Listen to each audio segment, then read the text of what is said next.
Hello, friends. Welcome to the read along of Charlie and the Chocolate Factory, Chapter 3.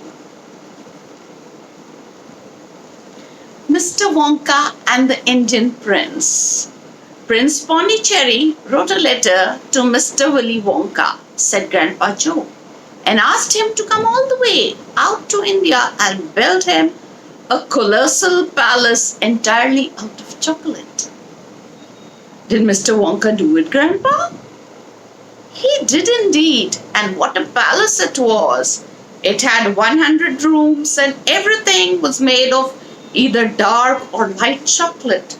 The bricks were chocolate, and the cement holding them together was chocolate, and the windows were chocolate, and all the walls and ceilings were made of chocolate. So were the carpets, and the pictures, and the furniture, and the beds, and when you turned on the taps in the bathroom, hot chocolate came pouring out.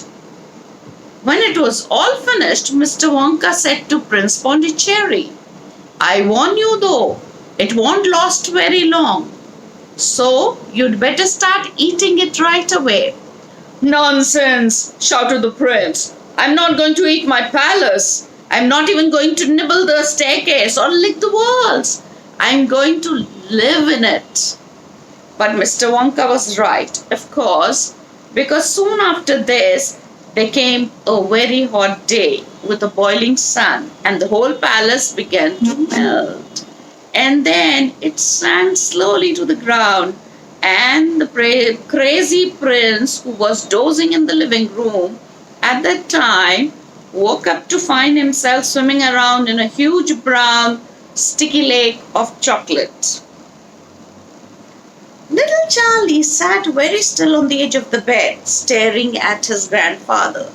Charlie's face was bright, and his eyes were stretched so wide you could see the whites all around. Is all this really true? He asked. Oh, you're pulling my leg. It's true, all four of the old people cried all four of the old people at once. Of course, it's true. Ask anyone you like. And I'll tell you something else that's true, said Grandpa Joe. And now he leaned closer to Charlie and lowered his voice to a soft, secret whisper. Nobody ever comes out. Out of where? Asked Charlie. And nobody ever goes in. In where? Cried Charlie. Wonka's factory, of course. Grandpa, what do you mean? I mean workers, Charlie. Workers? All factories, said Grandpa Joe, have workers streaming in and out of the gates in the morning and evenings, except Wonka's. Have you ever seen a single person going into that place or coming out?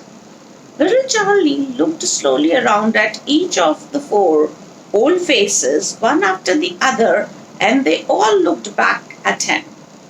They were friendly, smiling faces, but they were also quite serious. There was no sign of joking or leg pulling or any of them. Well, have you? Asked Grandpa Joe. I really don't know, Grandpa, Charlie stammered. Whenever I walk past the factory, the gates seem to be closed. Exactly, said Grandpa Joe. But there must be people working there. Not people, Charlie. Not ordinary people anymore. Then who? Cried Charlie. Aha! That's it, you see. That's another of Mr. Willy Wonka's cleverness. Charlie, dear, Mrs. Bucket called out from where she was standing by the door. It's time for bed. That's enough for tonight. But mother, I must hear. Tomorrow, my dear darling. That's right, said Grandpa Joe. I'll tell you the rest of it tomorrow evening. With that, we come to the end of chapter 3. Thank you.